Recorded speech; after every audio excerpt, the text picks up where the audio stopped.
नमस्कार मित्रांनो, राज्यातील बांधकाम कामगारांसाठी एक मोठी आनंदाची बातमी समोर आलेली आहे। जर तुम्ही बांधकाम कामगार असाल किंवा तुमच्या ओळखीतील कोणी बांधकाम कामगार असतील तर हा व्हिडिओ शेवटपर्यंत नक्की पहा। नमस्कार मित्रांनो, मी अंकुश कोंडेकर आणि स्वागत आहे तुमचे झटपट इन्फो या आपल्या यूट्यूब चॅनलवरती। मित्रांनो, राज्य इमारत व इतर बांधकाम कामगारांसाठी कल्याणकारी मंडळाच्या माध्यमातून कामगारांसाठी अनेक योजना राबवल्या जातात। यामधील एक महत्त्वाची अशी योजना म्हणजे यामध्ये गृहोपयोगी भांडी संच किट वाटप योजना। या योजनेअंतर्गत जे नोंदणीकृत बांधकाम कामगार आहेत त्या बांधकाम कामगारांना घरगुती वापरासाठी अत्यावश्यक तसेच भांडी संच किट दिला जातो। परंतु हे भांडी संच किट आतापर्यंत जिल्हा स्तरावर वाटप केले जात होते। यामुळे बांधकाम कामगारांना अनेक समस्या निर्माण होत होत्या। उदाहरणार्थ तिथे मोठ्या प्रमाणात गर्दी होत होती, कामगारांना दिवस रात्र लाईनमध्ये राहावं लागत होतं। त्याचबरोबर कामगारांना दूरच्या जिल्ह्याच्या ठिकाणी तिथे अगोदरच्या दिवसापासून जावं लागत होतं, कारण की गर्दीच तिथे तेवढी व्हायची। त्याचबरोबर भांडी गावापर्यंत आणण्यासाठी अतिरिक्त खर्चसुद्धा कामगारांना इथे करावा लागत होता।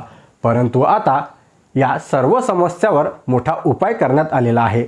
सध्या सुरू असलेल्या अर्थसंकल्पीय अधिवेशनामध्ये या विषयावरती चर्चा झाली आणि राज्याचे कामगार मंत्री आशिष जयस्वाल यांनी एक महत्त्वाची अशी माहिती दिलेली आहे। त्यांनी दिलेल्या माहितीनुसार आता राज्यातील 358 तालुक्यांमध्ये भांडी संच वाटपाची सुविधा ही तालुका स्तरावरती केल्या जाणार आहे। याचा अर्थ की आता कामगारांना सुरक्षा किट, गृहोपयोगी संच किट, त्याचबरोबर अत्यावश्यक साहित्य किट ह्या सर्व तालुका स्तरावरती मिळणार आहे। गर्दी टाळण्यासाठी राज्यामध्ये नवीन 200 किट वाटप केंद्र सुद्धा सुरू करण्यात येईल अशी सुद्धा माहिती यामध्ये त्यांनी दिलेली आहे। यामुळे आता बांधकाम कामगारांना जिल्हा ठिकाणी जाण्याची गरज नाही, त्यांना स्वतःच्या तालुक्यातच भांडी संच मिळणार आहे। त्याचबरोबर मित्रांनो, आणखी एक महत्त्वाचा मुद्दा म्हणजे 90 दिवसांच्या कामाचा दाखला। सध्या बांधकाम कामगारांची नोंदणी किंवा नूतनीकरण करण्यासाठी 90 दिवस काम केल्याचा दाखला देणे आवश्यक आहे। परंतु अनेक कामगारांना असा दाखला मिळवणे खूपच कठीण होत आहे।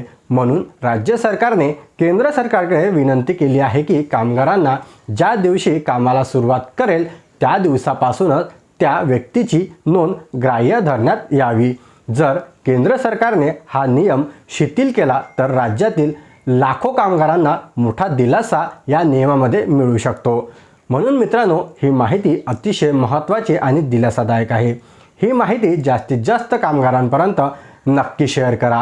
व्हिडिओ आवडला असेल तर व्हिडिओला लाईक करा आणि अशाच महत्त्वाच्या सरकारी योजना तसेच महत्त्वाच्या अपडेट मिळवण्याकरता आपल्या चॅनल झटपट इन्फोला अजून देखील सबस्क्राईब केले नसेल तर लगेच सबस्क्राईब करा। चला भेटूया अशाच एका नवीन महत्त्वपूर्ण व्हिडिओमध्ये।